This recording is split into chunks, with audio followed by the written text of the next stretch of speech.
अस्सलाम वालेकुम जी। मैं हूँ आपका मेज़बान मियाँ ताहिर महमूद।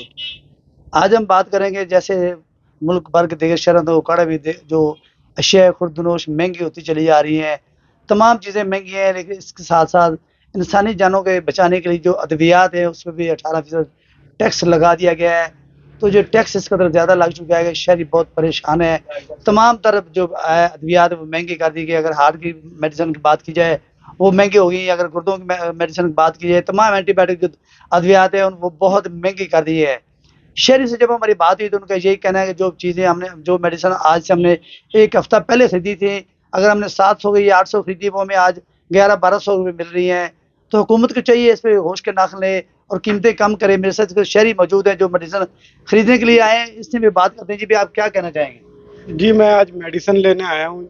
पिछले हफ्ते भी मैं मेडिसिन लेकर गया था। जो मेडिसिन मुझे पिछले हफ्ते 700 रुपये की मिली थी, वही मेडिसिन मुझे आज 1100 रुपये की मिली है।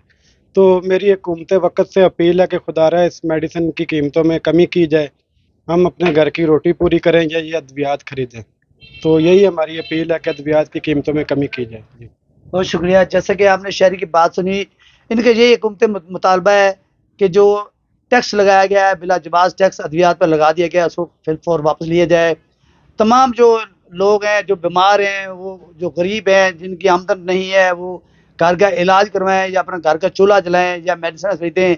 अपने बच्चों का या अपने वालिदैन का या बूढ़े लोगों का इलाज करवाएँ। इंसुलिन खरीदें या हम कौन-सी मेडिसिन खरीदें जिस पे टैक्स नहीं लगा, जो महँगी नहीं हुई।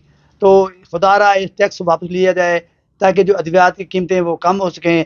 हम जो बासानी जो अद्वियात है वो खरीद कर अपने जो अजीज़ो अकारब का, अपनी औलाद का, अपने बच्चों का इलाज करवा सकें। इसलिए यही शहरियों का मुतालबा अरबाब इख्तियार से भी और हुकूमत से है कि फिल फौर ये टैक्स वापस लिया जाए। अगली खबर तक के लिए अपने मेज़बान मियाँ ताहिर महमूद को इजाज़त दीजिए। अल्लाह हाफ़िज़।